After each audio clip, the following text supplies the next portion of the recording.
Welcome back to clean news UP. चलिए देखते हैं उत्तर प्रदेश की 25 फटाफट बड़ी खबरों को। इससे पहले आप न्यूज को कहां से देख रहे हैं हमें कमेंट में बताना बिल्कुल ना भूलें। साथ ही हमारे फेसबुक पेज को भी फॉलो करें। फेसबुक पेज का लिंक डिस्क्रिप्शन में दिया गया है।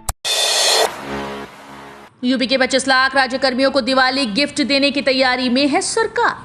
उत्तर प्रदेश के 25 लाख राज्य कर्मचारियों और पेंशनर्स को सरकार दिवाली पर महंगाई भत्ता और महंगाई राहत में बढ़ोतरी और बोनस का तोहफा देने की तैयारी कर रही है। केंद्रीय कर्मचारियों और पेंशनर्स के लिए डीएटीआर में वृद्धि और बोनस के ऐलान के बाद अब प्रदेश में भी सरगर्मियां तेज हो गई। मुख्यमंत्री जल्दी इसका ऐलान कर सकते हैं। यूपी रोडवेज की बसों में सफर करने वालों के लिए बड़ी खबर। उत्तर प्रदेश रोडवेज की बसों में जल्द ही कैशलेस टिकट मिलने लगेगा। स्टेट रोड ट्रांसपोर्ट कॉर्पोरेशन ने ई टिकटिंग की व्यवस्था को पूरे प्रदेश में जल्द लागू करने का फैसला किया है। इस व्यवस्था के जरिए बस के अंदर ही यात्री यूपीआई डेबिट कार्ड या क्रेडिट कार्ड के जरिए टिकट खरीद सकेंगे। उन्हें टिकट के लिए कैश देने की जरूरत नहीं होगी। ऑनलाइन या कार्ड के माध्यम से वो टिकट खरीद सकेंगे। इसका ट्रायल रन शुरू हो चुका है। योगी सरकार ने 80 साल से अधिक उम्र वाले पेंशनर्स को दी राहत। यूपी की योगी आदित्यनाथ सरकार ने 80 वर्ष से अधिक उम्र के पारिवारिक पेंशनर्स को बड़ी राहत दी है। उनकी जन्मतिथि निर्धारण या पुष्टि के लिए अब आधार कार्ड को मान्यता दे दी गई। अपर मुख्य सचिव वित्त प्रशांत द्विवेदी ने इस संबंध में वर्ष 2009 के शासनादेश में संशोधन संबंधी आदेश जारी कर दिया। इससे अतिरिक्त पेंशन वृद्धि दिए जाने के मामलों में पारिवारिक पेंशनर्स को सुविधा होगी। दुर्गा स्वरूपा छात्राओं ने गोद लिए पौधे। कंपोजिट पूर्व माध्यमिक विद्यालय कबीर चौरा की छात्राओं ने पौधारोपण कर पर्यावरण संरक्षण का संदेश दिया। नमामि गंगे की ओर से आयोजित कार्यक्रम में मां दुर्गा रूप में सजी छात्राओं ने पूरे परिसर में फलदार और छायादार पौधे लगाए। विद्यालय के प्रत्येक छात्रा ने एक एक पौधा गोद लिया।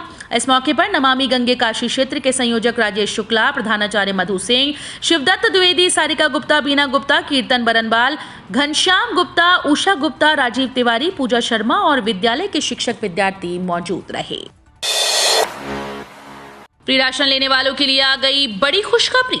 सरकार की ओर से गरीबों के हितों के लिए कई कल्याणकारी योजनाएं चलाई जा रही हैं। साथ ही गरीबों को मुफ्त या कम कीमत पर राशन उपलब्ध करवाने के लिए भी सरकार की ओर से कई योजनाएं चल रही हैं। इस बीच मुफ्त राशन लेने वालों के लिए खुशखबरी सामने आई। केंद्र की सरकार का कहना है कि खाद्य सुरक्षा, मुफ्त राशन योजना, पीएमजीकेएवाई और अन्य कल्याणकारी योजनाओं के तहत खाद्यान्न जरूरतों को पूरा करने के लिए भारतीय खाद्य निगम के गोदामों में 4.4 करोड़ टन का पर्याप्त खाद्यान्न मौजूद है। यूपी में पूंजी निवेश लाने के लिए यूएस और यूके जाएंगे योगी आदित्यनाथ। यूपी के विकास के लिए योगी सरकार गंभीर है। यही वजह है कि सीएम योगी ने विदेशों में रोड शो और विदेशों के बहुराष्ट्रीय कंपनी के प्रमुखों को न्योता देने की योजना बनाई। लखनऊ में होने वाली ग्लोबल इन्वेस्टर समिट को सफल बनाने के लिए सीएम योगी और मंत्रिमंडल के सदस्य दूसरे देशों के दौरे करेंगे। सीएम योगी का 10 नवंबर को न्यूयॉर्क और 16 नवंबर को बैंकॉक में रोड शो करेंगे। सीएम योगी ने 22 नवंबर को रूस के मॉस्को और मॉरिशस जाने का कार्यक्रम प्रस्तावित किया। त्योहारी सीजन में प्लेटफॉर्म टिकट 3 गुना महंगा। अपने परिचितों को रेलवे स्टेशन छोड़ने और उनको लेने आने के लिए अब आपको अधिक खर्च करना होगा। लखनऊ के चारबाग सहित कई स्टेशन पर प्लेटफॉर्म तक जाने के लिए पहले से तिगुना अधिक प्लेटफॉर्म टिकट का शुल्क देना होगा। रेलवे ने 10 रुपए के प्लेटफॉर्म टिकट की कीमत को बढ़ाकर 30 रुपए करने का आदेश दिया है। ये व्यवस्था 2 अक्टूबर से 5 नवंबर तक लागू रहेगी। रेलवे का दावा है कि त्योहारों पर होने वाली भीड़ को देखते हुए ही प्लेटफॉर्म टिकट के दामों में वृद्धि की जा रही है। वाराणसी में होने जा रहा है फिल्म फेस्टिवल। 14 देशों की 70 फिल्मों का होगा प्रदर्शन। वाराणसी में इस बार 4 दिनों तक फिल्म फेस्टिवल होने जा रहा है, जिसमें 15 से 18 अक्टूबर के बीच बनारस के लोगों को भारत समेत 14 देशों की 70 फिल्में देखने का मौका मिलेगा। इस इंटरनेशनल फिल्म फेस्टिवल का आयोजन नागरी नाटक मंडली ट्रस्ट और Manikarnika international film festival trust की ओर से किया गया है। इस साल दशहरा और दिवाली के मेलों के बीच फिल्मों का भी मेला लगेगा। नागरी नाटक मंडली के ट्रस्टी डॉक्टर अजीत सहगल ने बताया कि दुनिया भर से कुल 130 फिल्में फेस्टिवल के लिए आई थीं। ताजगंज में व्यावसायिक गतिविधियां बंद कराने के लिए एडीए का फरमान। ताजमहल के 500 मीटर की परिधि में हो रही व्यावसायिक गतिविधियों को बंद कराने के लिए आगरा विकास प्राधिकरण ने फरमान जारी कर दिया। कारोबारियों को व्यावसायिक गतिविधियां बंद करने को 17 अक्टूबर तक का समय दिया गया है। इसके बाद एडीए के द्वारा क्षेत्र में हो रही व्यावसायिक गतिविधियों को बंद कराने के लिए कार्रवाई की जाएगी। ट्रैफिक का मिलेगा रियल टाइम अपडेट। ऐप से मिलेगा जाम का अलर्ट। यूपी पुलिस और मैप माई इंडिया के बीच हुए करार के तहत जल्दी प्रदेश के नागरिकों को ट्रैफिक से जुड़ी कई समस्याओं का समाधान मिलेगा। इससे एक तरफ उन्हें जहां ट्रैफिक संबंधी अहम सूचनाओं का अपडेट मिलेगा, वहीं वे ट्रैफिक संबंधी सुझाव भी दे सकेंगे। मैप माई इंडिया के मैपर्स ऐप के जरिए कोई भी एम्बुलेंस ऑपरेटर अपने एम्बुलेंस की लाइव लोकेशन भी साझा कर सकेगा। इससे एम्बुलेंस को ट्रैफिक में आसानी से प्राथमिकता दी जा सकेगी। यूपी में बंद होगी शराब, ओपी राजभर ने दिया बिहार का उदाहरण। सपा से अलग से होने के बाद सुबह सपा के राष्ट्रीय अध्यक्ष ओम प्रकाश राजभर अलग राह पर चल पड़े हैं। राजभर बीच बीच में अखिलेश यादव पर हमला भी बोलते रहते हैं, वहीं सरकार को नसीहत देने से भी नहीं चूकते। शनिवार को सुबह सपा के राष्ट्रीय अध्यक्ष और विधायक ओम प्रकाश राजभर सिद्धार्थनगर में थे। उन्होंने कहा कि सरकार अमीरों के बड़े से बड़े कर्ज माफ कर देती है, लेकिन गरीबों का छोटा कर्ज भी माफ नहीं करती। उसे कर्ज माफी में समान नीति अपनानी चाहिए। वो शनिवार को सिद्धार्थनगर के बांसी क्षेत्र के बड़हर घाट गांव के मंदिर पर सावधान रैली को संबोधित कर रहे थे। वाराणसी कचहरी को बम से उड़ाने की मिली धमकी। वाराणसी को लेकर सीएम आवास पर आधी रात को आए एक फोन ने अफसरों के होश उड़ा दिए। फोन करने वाले ने वाराणसी की कचहरी को बम से उड़ाने की धमकी दी थी। सुनते ही पुलिस अफसरों में हड़कंप मच गया। इसके बाद सभी एजेंसीज अलर्ट हो गई। फोन का तुरंत आखिरी लोकेशन लिया गया। पुलिस ने सिम के आधार पर 3 लोगों को हिरासत में ले लिया है। पुलिस उनसे पूछताछ कर रही है। पूछताछ में तीनों ने जो बताया, इसके बाद एक बार फिर से पुलिस के होश फाख्ता हो गए। पुलिस को पता चला कि जिस दिन नंबर से धमकी भरा फोन किया गया था, वो एक दिन पहले चोरी हो गया था। यूपी के 17,833 डाकघरों में शुरू हुई ये सुविधा। यूपी के खाता धारकों को बड़ा फायदा मिलने वाला है। डाकघरों में अब डीबीटी योजनाओं के जरिए पैसा आसानी से ट्रांसफर हो जाएगा। इससे भारी तादाद में आम लोगों को, खासतौर पर ग्रामीणों को फायदा होगा। राज्य में कुल 17,883 डाकघरों में से 15,991 डाकघर ग्रामीण क्षेत्रों में हैं। इस नई व्यवस्था को अच्छे से लागू कराने के लिए मुख्य सचिव दुर्गा शंकर मिश्र ने सभी अपर मुख्य सचिवों, मंडलायुक्तों व जिलाधिकारियों को पत्र भेजा है। बैंकों की तरह डाकघरों के बचत खातों में एनईएफटी सेवा शुरू हो गई। साथ ही आईएफएससी कोड भी उपलब्ध कराया गया है। बदलाव मांग रहा गंगा सफाई अभियान, सभी की सहभागिता से मिलेगी सफलता। आज से लगभग 2.5 वर्ष पूर्व जब देश भर में लॉकडाउन लगाया गया था, तब अधिकांश नदियां स्वच्छ हो गई थीं। दरअसल उस दौर में मानव जनित पर्यावरण प्रदूषण का दुष्प्रभाव न्यूनतम हो गया था। इस वजह से पर्यावरण अपने मूल रूप में आ गया था। लेकिन जैसे ही लॉकडाउन खत्म हुआ, लोग नदियों को कूड़ेदान समझकर उसमें अपशिष्ट प्रवाहित करने लगे, जिससे नदियां पुनः प्रदूषित होने लगी। लिहाजा सोचना यह होगा कि क्या नियामकीय व्यवस्था से ही नदियों को स्वच्छ और निर्मल बनाया जा सकता है। इसके लिए प्रत्येक व्यक्ति को जागरूकता के साथ प्रकृति से तालमेल बनाना होगा।